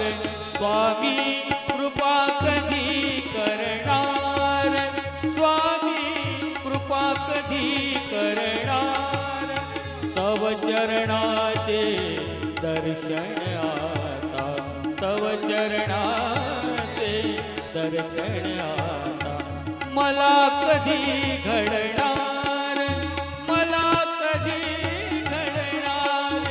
स्वामी कृपा कधी करणार, स्वामी कृपा कधी करणार, स्वामी कृपा कधी करणार. भगवंताच्या श्रीचरणावर डोकं टेकवावं लागलं. श्रीकृष्ण भगवंतानं बोलून उत्तर देण्याचा प्रयत्न केला असता परिहार गेला नसता. परिहार जाण्यासाठी श्रीकृष्ण भगवंताला कृती करावी लागते. शब्दापेक्षा जेव्हा कृती बोलकी होते, माझ्यासारखा एक उदाहरण सांगतो, फार छान संदर्भ आठवला. नाशिक जिल्ह्यामध्ये सिन्नरजवळ दोडी नावाचं गाव आहे. तिथे आदरणीय महानुभावांच्या ज्येष्ठ तपस्विनी आचार्य माईंचा आश्रम आहे. आश्रमामध्ये 4 वर्षापूर्वी दीक्षाविधी होता आणि आदरणीय महाराष्ट्राधिकरण आपल्या आचार्य श्री जाधववाडीच्या बाबांचा मार्ग सिन्नरला होता आणि तिथे बाबांचं आगमन होतं आणि त्या ग्रस्त परिवाराला मार्गदर्शन करण्यासाठी थोडं वाक्पुष्पार्चन सेवेसाठी मी उपस्थित होतो. आता बाबांसारखे अधिकरण येणार तिथं माझ्यासारखेचं व्याख्यान काय कामाचं, पण आता ठेवलेलं नाईलाज झाला, मी पण उपस्थित होतो. मोठ्यानं गर्दी जमली, सगळे गोष्टी, सगळ्या बाकी सगळे लोक आलेली. म्हणजे आदरणीय आचार्य श्री बाबा आले, भेटकाळ झाला, पूजन विधी झाला. आचार्य श्री बाबांच्या शुभ हस्ते अनुसरण विधी होता. अनुसरण विधी संपन्न झाला. बाबांनी 2 गोष्टी समजून सांगितल्या. प्रपंच करून आलेले बाबा होते, त्यांना सांगितलं आता तुमची दीक्षा झालेली आहे, 2 गोष्टी लक्षात ठेवायच्या, भिक्षा मागायची आणि देहाच्या गावाला जायचं नाही. म्हणाले आता मार्गात राहायचं, कुठेही गेलं तर स्थानाला जा, दुसऱ्या मार्गात जा, अधिकरणांच्या भेटीला जा, पुन्हा देहाच्या गावाकडे जायचं नाही. बाबांनी 2च शब्द सांगितले. आम्ही सगळे बसलेलो, पहिल्या रांगेमध्ये मी बसलेलो, आदरणीय माईजी खुर्चीवर बसलेल्या. हे सर्व निरूपण झालं आणि मग आचार्य श्री बाबा म्हणाले की मी मार्गस्थ आहे, माझ्याकडे मार्ग परिवार आहे, मार्गात पंगत आहे, मला इथे फार वेळ थांबून जमणार नाही, मला जायला पाहिजे. माईंनी विनंती केली, जीजी म्हणाले बाबा थोडं काहीतरी 2 घास आपण घेतले पाहिजे अशी आमची विनंती आहे. बाबांचा सेवक पटकन सज्ज होते, ते दादा पटकन गाडीमध्ये गेले. बाबांनी खुणवलं, ते भिक्षापात्र घेऊन आले. बाबांनी हातामध्ये झोळी घेतली, भिक्षापात्र. बाबा आश्रमाच्या समोर उभे राहिले. लगबगीनं माई आतमध्ये गेल्या, पदार्थ आणले आणि सर्व पदार्थ समर्पित केले. बाबांच्या शिष्याने झोळी घेतली, झोळी घेऊन ते गाडीपर्यंत पोहोचले. सर्व आम्ही निरोप देण्यासाठी गाडीपर्यंत पोहोचलो. आचार्य श्री बाबा बसले, दंडवत केला, सगळ्यांनी दंडवत घातले आणि बाबांची गाडी मार्गस्थ झाली. पुन्हा सगळी मंडळी बसली. मग माझ्या प्रवचनाला सुरुवात झाली. तुम्ही असे बसले, असेच गर्दीने सगळे बसले. 1.5 तास आमचं पिन ड्रॉप सायलेन्स निरूपण चालू सगळं. पण नंतर लक्षात आलं 1.5 तास बोलून जेवढा फायदा झाला नव्हता. बाबांची एकच कृती होती, फक्त झोळी आणली, भिक्षा घेतली, बाबा मार्गस्थ झाले. ती जास्त परिणामकारक ठरली. मोठ्या माणसांची कृती अशी असते. बोललेलं तेवढं प्रभावी ठरलं नाही जेवढी कृती बोलकी होती. फक्त बाबांनी पाहिलं, एवढंच बघितलं, एवढ्या सगळ्यांमधून माझ्याकडे बघितलं ना, आपल्याला समाधान वाटतं की नाही? हे जे समाधान आहे हे कृतीमध्ये आहे. श्रीकृष्ण भगवंताची कृती इतकी बोलकी होती, रुक्मिणी मातेला कसलाच परिहार देण्याची गरज नव्हती. आपोआप रुक्मिणी मातेला परिहार गेला होता. शेवटी मनामध्ये लक्षात आलं. आणि बंधून हा सिद्धांत आहे, परमेश्वर ज्या मूर्तीमध्ये वावरतो. दायंबांनाही सिन्नरला प्रश्न पडला, म्हणाले जीजी तुम्ही आणि मी सारखेच आहोत, तुम्ही पदार्थ खाता मी खातो, तुम्ही तांबूळ घेता मी खातो, तुम्हालाही कपडे घालावे लागतात, स्नान मर्दना अवसर तुमचा, आम्हाला या गोष्टी कराव्या लागतात, तुमच्यात आमच्यात काय फरक आहे? सहज आपण म्हणतो बाबा तुमच्या आमच्यात काय फरक आहे? तुम्ही पण घरं बांधता, माड्या बांधता, तुमचाही आश्रम होतो, इमारती होतात, वर सोलर बसवता, आम्ही पण तेच करतो. आमच्याकडे घर आहेत, आमच्याकडे भिंती आहेत, स्लॅब आहे, आम्ही सोलर बसवतो. तुमच्याकडे गाडी, आमच्याकडे गाडी, तुमच्या ना आमच्यात काय फरक आहे? पडतो की नाही प्रश्न? विचारता की नाही तुम्ही आम्हाला? तुम्हाला नाही पडत, हुशार आहात तुम्ही. पण बऱ्याच लोकांना असं वाटतं. पण लक्षात ठेवा, साधक लोक जी कृती करतात त्याच्या मागे ईश्वर हेतू आहे. कुणीतरी ईश्वराचा एखादा साधक येईल, तो इथे विश्रांतीला थांबेल, त्याचं तिथं थांबणं, ती सेवा करण्यासाठी मी ती केलेली परमार्थाची सेवा आहे. आणि तुम्ही जेव्हा तीच कृती घरासाठी करता, आता तुम्ही वासनिकांसाठी घर बांधत नाही, आता तुम्ही पाहुण्यांसाठी घर बांधता. कृती तीच आहे, फक्त आता ती प्रपंचासाठी आहे आणि ही परमार्थासाठी आहे. दिशा बदलली की नाही, लाभ बदलतो. तुम्ही घरी जेव्हा चपात्या करता तेव्हा नवीन कर्माची निष्पत्ती होते.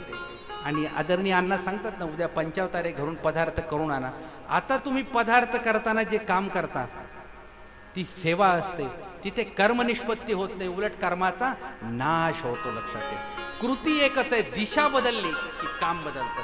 श्रीकृष्ण भगवंताची प्रत्येक कृती इतकी बोलकी आहे, पाहिलं तरी असं आगळं वेगळं आहे. त्याचं पाहणं, चालणं, बोलणं, प्रत्येक कृती अशी आहे की जी आपल्याला नीती दाखवून. एक छोटासा लीळेचा संदर्भ देतो आणि आपल्या समारोपाच्या विषयाकडे आपण येतो. फार महत्वाचा लीळा संदर्भ आहे. प्रत्येक गोष्टीत श्रीकृष्ण भगवंत आगळं वेगळं वागताना दिसले.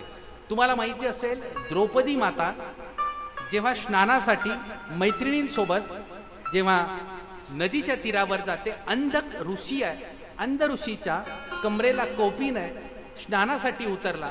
दुर्दैवानं पाण्यामध्ये उतरल्यानंतर पाण्याच्या प्रवाहामध्ये कोपीन वाहून गेला. इतर सख्या हसू लागल्या. द्रौपदी माता पटकन पुढे जाते, स्वतःच्या वस्त्राचा पालव फाडते आणि त्या ऋषीला प्रदान करते. ऋषीनं त्याला हात लावले की लक्षात आलं. तो म्हणतो, त्या देवी, हे माझी कोपीन नाही, हे तुझं पालव आहे. पण पालव इतकं रेशमी आहे, त्याला आडवे उभे अनेक धागे आहेत. जेव्हा तुझ्यावर बिकट प्रसंग येईल की नाही, तेव्हा इतकेच वस्त्र तुझा लज्जा रक्षणासाठी प्रत्यक्ष परमेश्वर पुरविल. त्या ऋषीनं आशीर्वाद दिलेला होता गीतेत संदर्भात.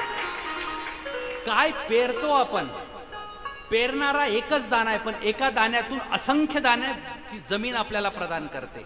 आपल्याला पेरावं लागतं, श्रद्धा पेरावी लागते, पदार्थ पेरावे लागतात, सेवा पेरावी लागते. लक्षात ठेवा, सेवेतून परमेश्वर प्रसन्न होतो, गुरु प्रसन्न होतो, मार्ग प्रसन्न होतो, संतुष्ट होतो. वस्त्रहरणाच्या प्रसंगामध्ये श्रीकृष्ण भगवंत द्रौपदीच्या साक्षात उभे राहिले. आपल्याला माहित आहे किती महत्वाचा संदर्भ आहे, पण उभे राहिले की नाही. वैशिष्ट्य असं की श्रीकृष्ण भगवंत येण्याच्या अगोदर द्रौपदीनं प्रत्येकाकडे याचना केली. द्रोणाचार्य बसलेत, कृपाचार्य बसलेत, अरे सर्वात श्रेष्ठ असणारे पितामह भीष्म बसलेत, ज्यांनी जगाला धर्म शिकवावा. त्याच्या समोर याचक होऊन द्रौपदी उभी आहे. 2 हात आपल्या छातीशी असलेल्या वस्त्राला पकडलेत. वस्त्र ओढण्यासाठी दुःशासन सज्ज आहे आणि लज्जा हरण करताना संपूर्ण सभा पाहण्यासाठी उत्सुक आहे. कोणीच काही बोलायला तयार नाही. आश्चर्य वाटलं की नाही तुम्हाला? कोणीच बोलायला तयार नाही. याचं कारण आहे, सर्वच जणांनी दुर्योधनाच्या पदार्थाचं भक्षण केलेलं आहे. तुम्ही ज्याचं मीठ खाता की नाही, त्याचीच टाळी वाजवावी लागते, योग्य असो अथवा नसो. म्हणून कुणाचं मीठ खायचं हे ठरवावं लागतं. एक लीळा संदर्भ सांगतो, पुढच्या संदर्भाकडे येतो. सर्वज्ञांनी सुद्धा एक संदर्भ सांगितला. म्हणाले, असा एक व्यापारी होता. पक्षामध्ये संदर्भ येतो, म्हणजे रवळ देणी तांबूळ घेतले, तो संदर्भ येतो. म्हणाले, एक व्यापारी होता, सोन्याचा व्यापार. सोन्याची चोरी झाली, जसं की नाही, तिकडून चाललेला असा आडवाटेनं जंगलातून चाललेला, वंदेवापर्यंत गेला असेल. तिकडे जंगल लागलं, अंधार, सगळे लोक लुटण्यासाठी चोरबीर उभे राहिले, 5-7 लोक उभे राहिले. व्यापारी फार हुशार होता. व्यापाऱ्याने सांगितलं, आता तुम्ही आले, तुम्ही लुटणारे, माझ्याकडचं सगळंच मी तुम्हाला देऊन टाकतो. घाई काय आता, मी द्यायला तयार आहे, तुम्ही घ्यायला तयार आहे. चोर पण खुश झाले. अरे म्हणाले की चांगलं काम, काही भांडायची गरज नाही, ओरबडायची गरज नाही, सहज मिळत आहे, काही हरकत नाही. म्हणाले, आता आलेत, तुम्ही थकलेले आहेत, रात्री उशिरा जेवण केलं असेल, भूक लागली असेल, थोडं बसा, झाडाखाली बसू. याच्याकडे घोंगडी होती, घोंगडी टाकली, सगळ्यांना बसले. सगळे चोर बसले, हा पण बसला. याने बसल्यानंतर स्वतःच्या खिशातून चंची काढली, पानाचा पानपुडा काढला. तुम्ही विदर्भामध्ये कधी गेला ना, रात्री 12 वाजता कुणाच्या घरी जा, साधू असेल ना तर पहिल्यांदा पाय धुवून घरामध्ये घेणार आणि समोर पानपुडा ठेवणार. तिकडचा संकेतच आहे. इकडे बऱ्याचदा ही गोष्ट पाहायला मिळते. तो व्यापारी म्हणतो, आता द्यायचंच आहे, हे पान खा म्हणाले सगळेजण. सगळ्यांनी पानं घेतले, चुना लावला, काठ टाकला, सुपारी, सगळे गोल करतायत, खातायत. सगळ्यांनी खायला सुरुवात केली. एक चोर फार हुशार होता, त्याने हातामध्येच पान धरलं, बाकीच्यांचं खाऊन झालं. त्या सगळ्यांना विचारलं, खाऊ पान मी? अरे म्हणाले, खा ना, आम्ही खाल्लं ना, आम्ही खाल्लं, आमची काही अडचण नाही आली, चांगलं आहे पान, खा. तो म्हटला, परत विचारतो, खाऊ? अरे म्हणाले, खाऊन घे पटकन, आता निघायची वेळ झाली, आता हे सगळं आपल्याला मिळणार. त्याने पटकन पान तोंडात घातलं आणि आता त्याच्या संपत्तीला, सोन्याला सगळे घेणार. तेवढ्यात तो पुढे उभा राहिला. बस म्हणाले, आता या संपत्तीला हात लावला तर तुम्हाला मला मारावं लागेल. अरे म्हटलं, तू आमचा साथीदार आहे ना, तू आमच्यातला चोर, आतापर्यंत आपण लुटत आलो आणि आता तू आमच्या विरोधात. हो म्हटला, मी तुम्हाला विचारलं होतं पान खाऊ का म्हणून, विचारलं होतं ना. आता मी ज्याचं पान खाल्लं त्याच्याशी मी गद्दारी नाही करू शकत, त्याच्याशी मला गद्दारी करता येणार. स्वामींनी हा संदर्भ नंतर आपल्या पक्षामध्ये आपल्याला पाहायला मिळतो, भाष्यामध्ये पाहायला मिळतो. ज्याचं आपण मीठ खातो त्याच्याशी म्हणतात नीट वागावं, त्याच्याशी गद्दारी करू नये. श्रीकृष्ण भगवंताचा हा संदर्भ तुमच्या लक्षात येईल. याचं कारण असं की एवढे सर्व महासभेमध्ये एक एक वीर बसलेले आहेत, ज्यांनी देवतेंना पराभूत केलेलं. पितामह भीष्मांनी तर देवतेला पराभूत केलेले असे एक एक योद्धे. पण द्रौपदीच्या वस्त्रहरणात सगळ्यांच्या माना खाली आहेत आणि द्रौपदी स्वतःच्या दोन्ही हातानं वस्त्राला सांभाळण्याचा प्रयत्न करते आणि सगळ्यांकडे याचना करते. कुणी वर मान करायला तयार नाही. शेवटी पतीकडे जाते. सगळ्यांच्या माना खाली आहेत, कुणीच मान वर करून बघायला तयार नाही. लक्षात आलं द्रौपदीला, आता आपल्याला कुणीच वाचू शकत नाही. आता एकच आधार आहे आणि तो म्हणजे श्रीकृष्ण भगवंताचा आधार. तेव्हा श्रीकृष्ण आठवला. द्वारकेच्या राया कोठे गुंतलासी, द्वारकेच्या राया कोठे गुंतलासी, द्वारकेच्या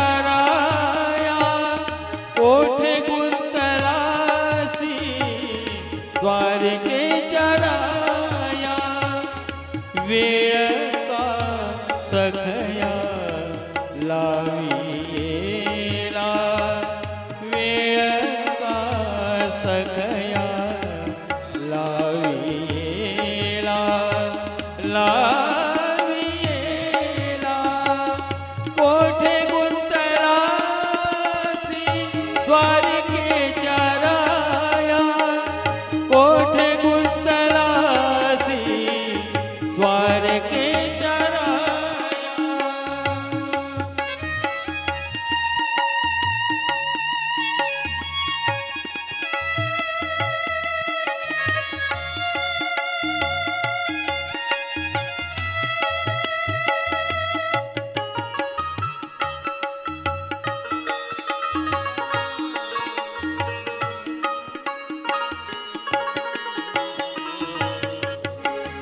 दीनानाथ ब्रीद सांभाळी आपुले दीनानाथ ब्रीद सांभाळी आपुले नको पाहू केले पाप पुण्य नको पाहू केले पाप पुण्य कोठे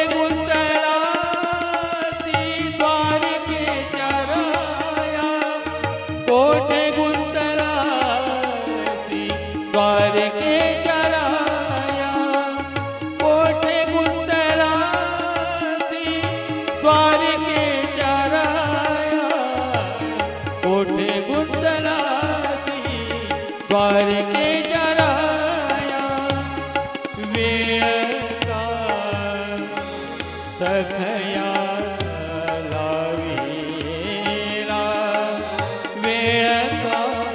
सखया लाविला लाविला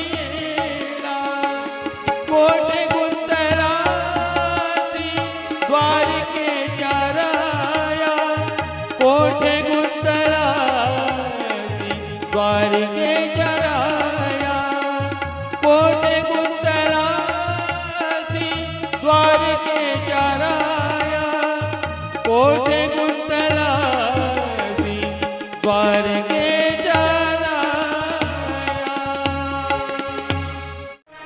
दोन हात जोपर्यंत स्वतःच्या छातीला आवळून धरलेत लज्जा रक्षणासाठी पण लक्षात ठेवा.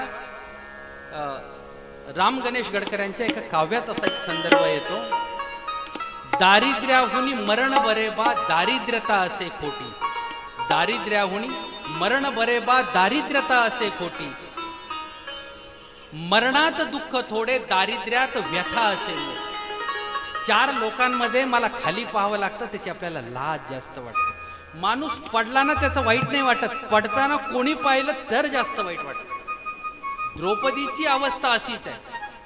जेव्हा वस्त्रहरण करताना संपूर्ण सभेमध्ये आपलं वस्त्रहरण होतं याची तिला जास्त लज्जा आहे. आणि श्रीकृष्ण भगवंताकडे जेव्हा याचना सुरुवात होते चरित्र असं सांगतं जे दोन हात आपल्या छातीच्या वस्त्राला आवळून धरलेत ते मोकळे केलेत. लक्षात आलं की दोन हाताने आता वस्त्र सावरल्या जात नाही. जगाच्या पाठीवर कुणीच असा आधार नाही. मग कृष्ण आठवला खरं तर द्रौपदी ही श्रीकृष्ण भगवंताची सखी आहे. लक्षात ठेवा सख्यत्वाचं असं नातं आहे ते बहिणीच्या नात्यापेक्षाही मोठं आहे. सुभद्रा देहाची बहीण आहे पण सखी एक असं असतं एक सख्यत्वाचं जवळीकतेचं नातं. तिथे कुठल्याही प्रकारचा अभिलाष नाही. त्याच्या सुरक्षिततेची चिंता असते काळजी असते. एक मैत्री अशी असते अतूट असलेली मैत्री. श्रीकृष्ण भगवंताची रुक्मिणीशी असलेलं सख्यत्वाचं नातं. म्हणून द्रौपदीला इतिहासामध्ये ग्रंथामध्ये कृष्णा असं नाव आहे. श्रीकृष्णाची बहीण म्हणून कृष्ण आणि कृष्णा महिलेच्या नावापुढे शेवट आकारांत असतो. शेवट आ असतो. ज्यांना व्याकरण कळतं त्यांना ही गोष्ट लक्षात येते. पुरुष असेल तर अकारांत असतं स्त्रीचं नाव आकारांत असतं. हा फरक आहे.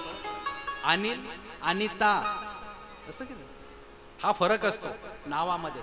कृष्णा असं तिचं नाव होतं. याचं कारणच असं आहे श्रीकृष्ण भगवंताकडे याचना करते. कृष्ण भगवंत वस्त्र पुरवण्यासाठी उभे राहिले. वस्त्राचा ढीग लागला. फार काव्यामध्ये सुंदर सुंदर वर्णन आले. महानुभाव पंथाच्या अनेक काव्यामध्ये वर्णन आपल्याला पाहायला मिळतात. म्हणाले इतकी भरजरी वस्त्र होते की जी वस्त्रांची आजपर्यंत कधी ऐकलेल्या नव्हत्या अशा पेठेतली अनेक वस्त्र असंख्य अर्पण केली. शेवटी सगळ्यात शेवटी श्रीकृष्ण भगवंत आपल्या कमरेचा पितांबर जेव्हा रुक्मिणी मातेच्या अंगावर जेव्हा येतो टाकतो तेव्हा पटकन पितामह भीष्म उठून उभे राहतात. सांगतात दुःशासना आता या वस्त्राला हात लावू नको. ही मर्यादा झाली. पितांबराला जर तू हात लावला तर जळून भस्मसात होऊन जाशील. हे त्याचं कारण आहे. स्वतःच्या कमरेचं सोडून देणारा भगवंत अजून काय पाहिजे लो.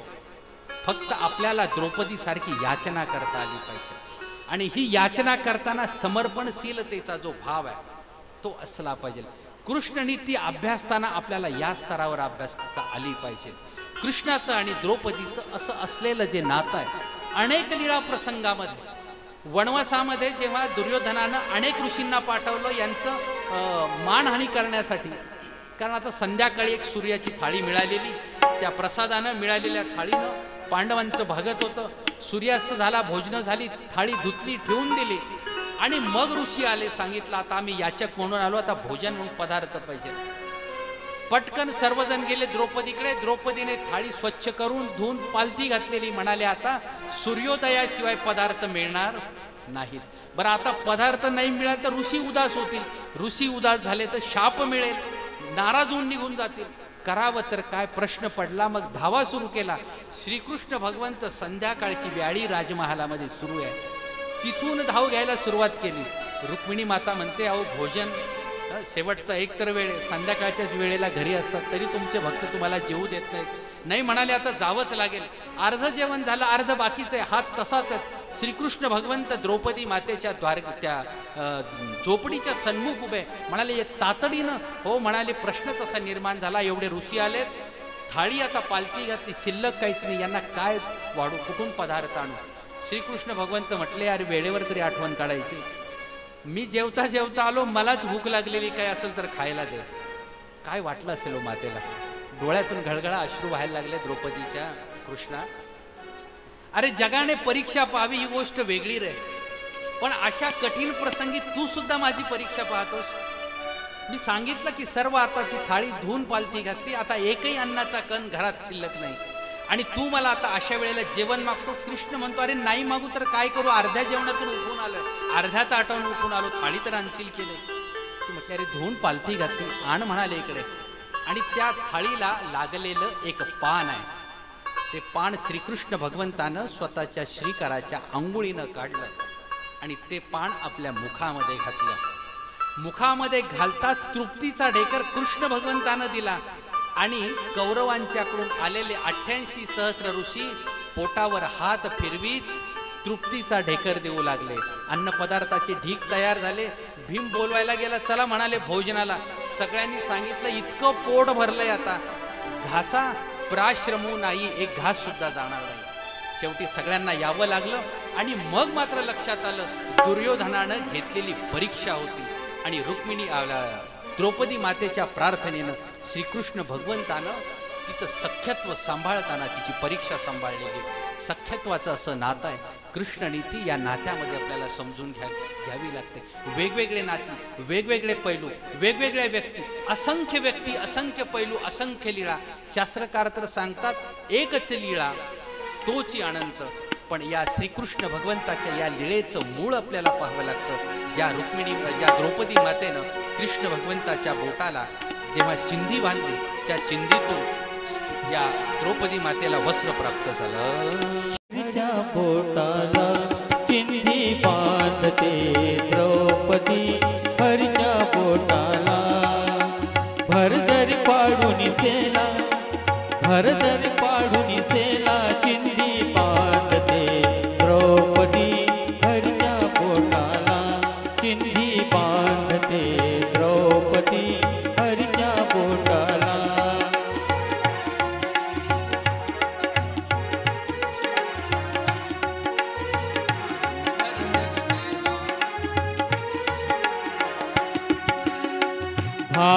भावलौकिक बघून तिचा तो भावलौकिक बघुणी तिचा तो मनी कृष्णाच्या वाटे कौतुक मणी कृष्णाच्या वाटे कौतुक कर पाठीवर पडताप सुख कर पाठीवर पडताप प्रसन्न माधव झाला प्रसन्न माधव झाला चिंदी बांधते द्रौपदी हरिया बोटाला चिंदी बांधते द्रौपदी हरिया बोटाला भरदरी पाडून सेला भरदरी फाडून सेला चिंदी बांधते द्रौपदी हरिया बोटाला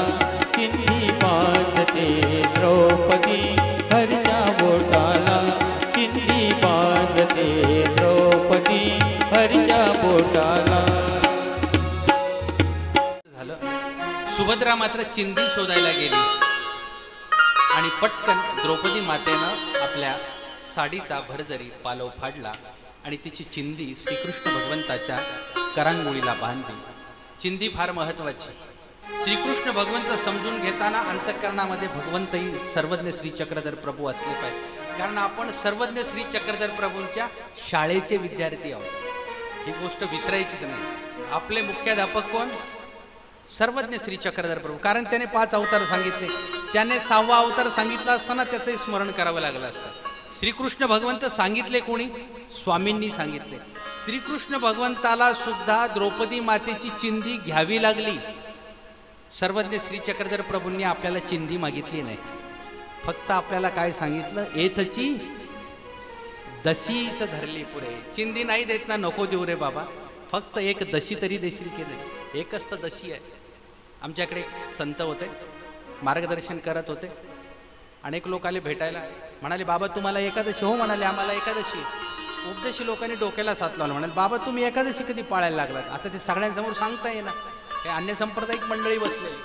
म्हणाले एकादशीच्या दिवशी जो अन्न खातो तो अन्न नाही, जणू काही म्हणाले अभक्ष भक्षण करतो, इतकं पाप लागतं, म्हणून म्हणे आम्ही एकादशीला भोजन करत नाही. त्यांनी विचारलं, बाबांनी मान डोलवलं. म्हणाले हो आम्हाला एकादशी आहे.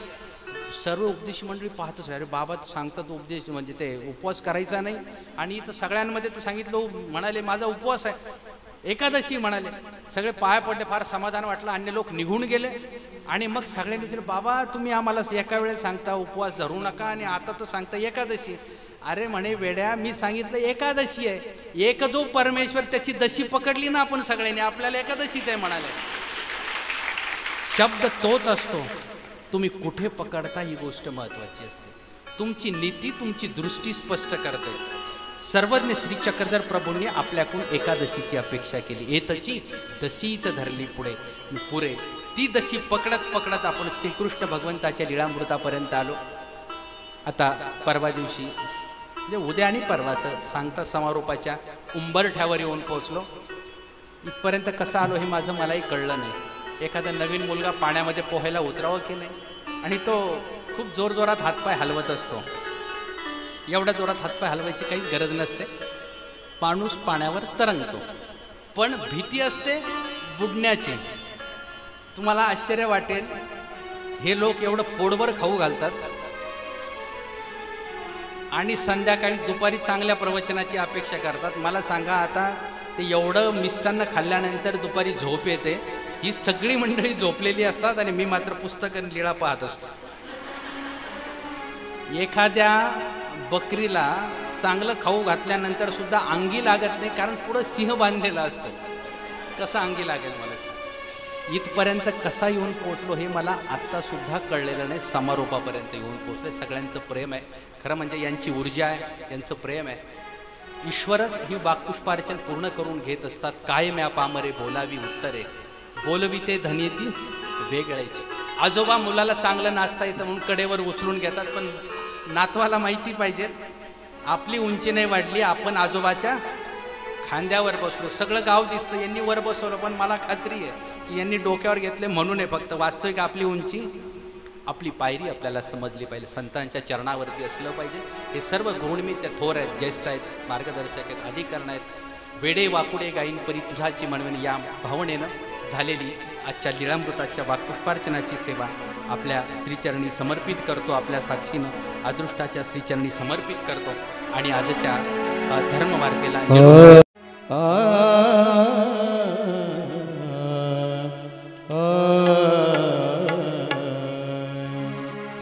हाची नेम आता न फिरे माघारी, हाची नेम आता न फिरे माघारी, पैसले से दारी, पैसले गोविंदा के हाची नेम आता न फिरे माघारी, हाची नेम आता न फिरे माघारी.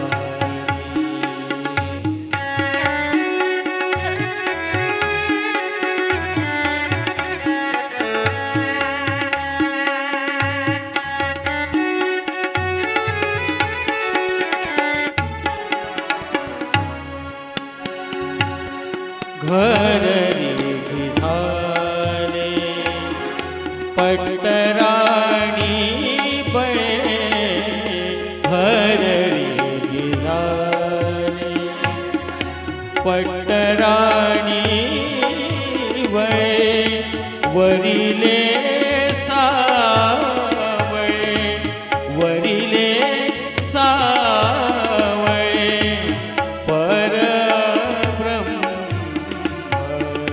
हाची नेम आता न फिरे माघारी, हाची नेम आता न फिरे माघारी.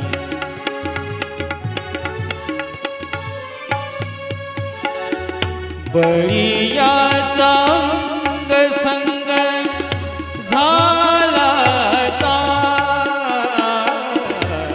बळीयाचा अंग संग झाला ता, नाही भय चिंता, नाही भय चिंता, तुका म्हणे